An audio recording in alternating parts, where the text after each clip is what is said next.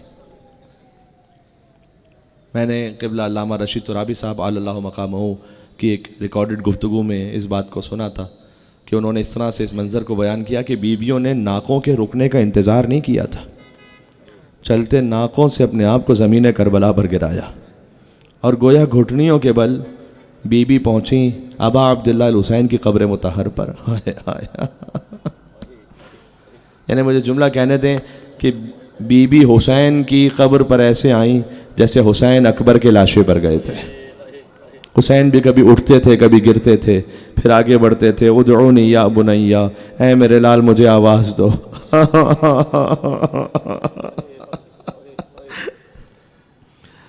اب دیکھیے، کچھ باتیں ہوتی ہیں کہ جو مصائب میں واضح مختل میں لکھی ہوں، کچھ ہوتی ہیں جو بین السطور آپ فطرت سے سمجھتے ہیں۔ بڑی فطرت کی ایک بات ہے، آپ اگر اپنے کسی بزرگ سے بات کر رہے ہوں تو بہت سی باتیں آپ حیا کی وجہ سے مانے ہو جاتا ہے کہ آپ پوری بات نہیں کہہ پاتے، ہے یا نہیں ایسا؟ آپ اپنے دل کا حال اس سے کہتے ہیں جو آپ کے برابر کا ہو۔ امام حسین بی بی زینب کی بھی امام ہے، جب بی بی زینب پہنچی ہوں گی حسین کی قبر پر تو درد دل تو ضرور کہا ہوگا، نوحہ ضرور پڑھا ہوگا، لیکن اصل دل کا حال کہا ہوگا جب عباس کی قبر پر آئے ہوں گے۔ فرمایا ہوگا عباس، سکینہ تماچی کھاتی رہی عباس، عباس زینب کے بازوں میں رسیاں باندھی گئیں، کوفہ اور شام کی گلیوں میں پھرایا گیا عباس۔ اور جب چہلم کے دن پہنچ کر وہاں سے بیبیاں واپس جانے لگیں، 3 دن تک وہاں پر نوحہ پڑھا بیبیوں نے، اور اس کے بعد جب واپس جانے لگیں تو ایک بیوی ایسی تھی جو قبر امام حسین کے پاس تشریف فرما تھی، وہ اٹھتی نہیں تھی وہاں سے۔ یا اللہ، وہ بیوی کیوں نہیں اٹھتی تھیں؟ وہ ہے اصغر کی ماں ام رباب، کہتی تھی شہزادی مجھے یہیں چھوڑ دیجئے، میری ایک بچی زندان شام میں رہ گئی، میرا علی اصغر کربلا میں سو گیا، میرے والی کا لاشا بے گور و کفن کربلا کی جلتی ریت پر پڑا رہا، حسین کا لاشا پامال ہوتا رہا۔ دیکھو ہر امام مظلوم ہے، امام حسن عسکری علیہ السلام مظلوم ہے، امام رضا علیہ السلام مظلوم ہے، لیکن کسی امام کا لاشا 3 دن تک 3 دن تک نہیں پڑا رہا۔ یہ فقط امام حسین علیہ السلام کا لاشا تھا۔ تو اب بی بی ام رباب روایت میں ملتا ہے کہ وہ کچھ دن رک گئیں کربلا میں، باقی بیویاں چلی گئیں۔ اب علماء یہ بیان فرماتے ہیں کہ وہاں قبر امام حسین پر ایک وعدہ کیا کہ پروردگار میرے والی کی قبر دھوپ میں ہے نا، اب رباب مرتے مر جائے گی، سائے میں نہیں آئے گی۔ جب مدینہ بھی پہنچی تو صحن خانہ میں رہتی تھیں، حجرے میں نہیں تشریف لے جاتی تھیں۔ ایک دن مدینہ میں شدید بارش ہو رہی تھی، شدید بارش، تو بی بی زینب سلام اللہ علیہا تشریف لائیں، کہا کہ اپنی بھابھی ام رباب سلام اللہ علیہا سے فرمایا کہ آپ حجرے میں تشریف لائیے، شدید بارش ہے۔ کہ بی بی یہ تو پانی کے قطروں کی بارش ہے، میرے آقا پر کربلا میں تیروں کی بارش ہوئی، تیروں کی بارش ہوئی ہے۔ یا ابی المومنین، آپ کی اولاد قربان ہوتی رہی، یا فاطمہ الزہرا سلام اللہ علیہا۔ بس امام سجاد آگے بڑھے۔ آخری جملہ کہتا ہوں، جتنا ہو سکے توفیق نصیب ہو جائے، امکان میں ہو یقیناً رو بھی لیجئے گا، جو نہ رو سکے رونے جیسی شکل ضرور بنا لے، اس لیے کہ اب تو ایام عزا اگلے برس نصیب ہوں گے۔ دیکھو حسین کا غم تو کبھی جدا نہیں ہوتا مومن کے دل سے، لیکن جو ایام عزا ہیں، اب تو محرم اگلے سال آئے گا نا، پھر اگلے سال کون زندہ ہے، اللہ جانے کون فرش عزا پر پہنچ پائے۔ امام سجاد کہتے ہیں مادر گرامی اب آپ حجرے میں تشریف لے آئیے گا۔ تو ایک سوال پوچھا، یہ ہے اطاعت امام۔ کہا کہ بیٹا سجاد آج بیٹا بن کر کہہ رہے ہو یا امام بن کر حکم دے؟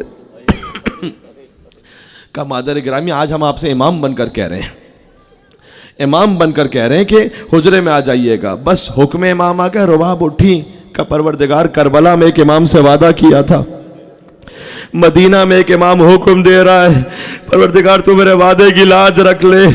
یہ کہہ کر رباب لڑکھڑا کر گری، سجاد نے سنبھالا، کہا پھوپھی اماں انا للہ و انا الیہ راجعون، میری مادر گرامی مجھے چھوڑ کر